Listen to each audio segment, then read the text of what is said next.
నాకు తెలిసినంత వరకు ప్రజలు తెలంగాణలో కూడా స్పెషల్ తెలంగాణలో యాక్సెప్ట్ చేస్తలేదు. ఎందుకంటే ఇప్పుడు బజార్ బాగుండు ఇన్ని పథకాలు ప్రవేశపెట్టి అమలు చేస్తున్నారు, కొత్త ఇంకేదో చేస్తా అంటే ఇది అంత ఈజీ పని కాదు. రాజకీయాలకు కొత్త ఆకర్షణ ఉంది. సినిమా నేను కూడా చిరంజీవి అభిమానే, పవన్ కళ్యాణ్ అభిమానే, సినిమా మనందరం చూస్తాం, అది వేరు. కానీ నిజ జీవితంలో ప్రజల కష్ట నష్టాలు తెలుసుకొని పథకాలు ప్రవేశపెట్టి ఒక నాయకుడిగా మరి ఎన్ని చేసిన మనిషిని ఇంత గత చరిత్ర ఉంది, ఆయనకు ఇంత అనుభవం ఉంది.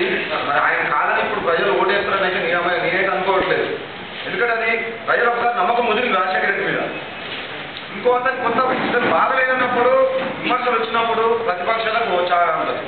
బ్రహ్మాండంగా పనిచేస్తుంది కాంగ్రెస్ పార్టీ ఈరోజు ఈ రాష్ట్రంలో అని చెప్పి మొత్తం భారతదేశం చెప్పుకుంటారు. మన దేశ పథకాలన్నింటి వేరే రాష్ట్రాలు వచ్చి ఆదర్శంగా తీసుకుంటారు, ఆరోగ్యశ్రీ అన్ని పథకాలు ఇస్తాం.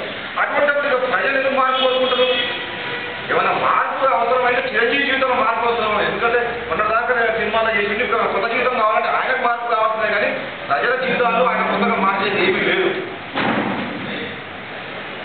నా సొంత అభిప్రాయం చెప్తున్నా, తప్పకుండా రాజశేఖర రెడ్డి అనే నాయకుడు ఆధ్వర్యంలో మరోసారి కాంగ్రెస్ ప్రభుత్వం వస్తుంది.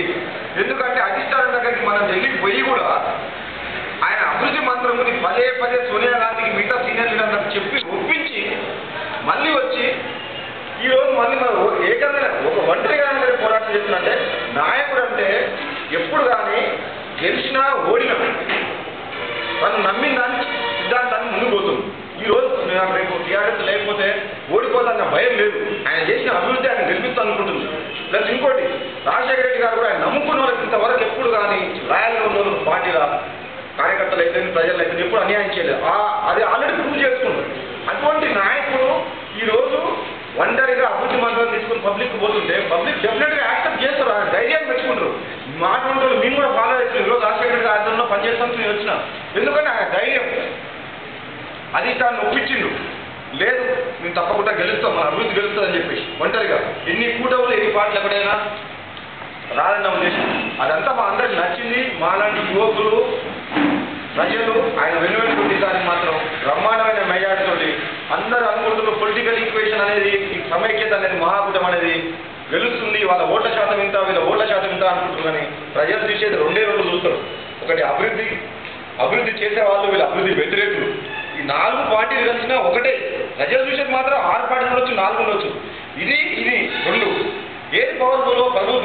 ప్రజల పట్ల ఇంత అభివృద్ధి పథకాలు పెట్టిన రాజశేఖర రెడ్డి పవర్ఫుల్ అని తెలిసిపోతుంది. అభివృద్ధికి వ్యతిరేకంగా ప్రభుత్వం ప్రజలు ఓటే. కాబట్టి రాబోయే రోజుల్లో 200 సీట్లకు తగ్గకుండా కాంగ్రెస్ పార్టీ మళ్ళీ ఏర్పాటు చేస్తుంది. ఇప్పుడు మన నల్గొండ జిల్లాలో కూడా మొదటిసారి ఒక హిస్టరీ క్రియేట్ అవుతుంది. కమ్యూనిస్టులు ఇన్ని రోజుల నుంచి నల్గొండ జిల్లా విప్లవాల కిల్లా అన్న కమ్యూనిస్టులు ఉన్నది ఒకప్పుడు. అది ఈరోజు అంత సిచ్యువేషన్ లేదు, డెవలప్మెంట్ అయింది. ఊళ్ళలో జనాలందరూ బాగుండ్రు. కమ్యూనిస్టు నాయకులకు భయం ఏంటంటే వాళ్ళ కమ్యూనిస్ట్ కార్యకర్తలు రోడ్ ఎక్కితే తెలివి పడితే ఎక్కడ మళ్ళీ వేరే పార్టీ పోతారు అని చెప్పి ఎంతసేపు వాళ్ళు మారుమూల గ్రామంలో ఉంచి అక్కడనే ఇంట్లో చాటుకు మాట్లాడుతుంటే ఓపెన్ సమావేశాలు పెట్టరు. కమ్యూనిస్ట్ వాళ్ళు ఓపెన్ మీటింగ్లు పెట్టరు. ఓ 4 పిలుచుకొని మాట్లాడుతుంది. ఎందుకంటే వాళ్ళు హుషారు కానియారు, ఎప్పుడైనా వాళ్ళు ఎడ్యుకేట్ కానియారు. వాళ్ళ తెలివికల్లో అయితే వేరే పార్టీలకు పోతారు. ప్రపంచం మొత్తంలో ఏం జరుగుతుంది, దేశం మొత్తం ఏం జరుగుతుంది, రాష్ట్రం మొత్తం ఏం జరుగుతుందని తెలుస్తుంది కదా. ఈరోజు సిచ్యువేషన్ నల్గొండ జిల్లాలో 20 ఏళ్ల కింద నేను ప్రచారం చేసిన ఈరోజు చూస్తున్నా కమ్యూనిస్టులు మొత్తం మార్పు వచ్చింది. ముఖ్యంగా ముఖ్యులు మాత్రం కంప్లీట్గా మన కాంగ్రెస్ పార్టీలో మన యువకులు ఎవరైనా వస్తే మంచి నాయకత్వం ఉంటే వాళ్ళ నాయకత్వంలో జాయిన్ అయ్యి పనిచేస్తున్నట్టు అడిగి ఉన్నారు నల్గొండ జిల్లాలో. అందుకనే నల్గొండ జిల్లాలో ఈసారికి ఒక విచిత్రకర రిజల్ట్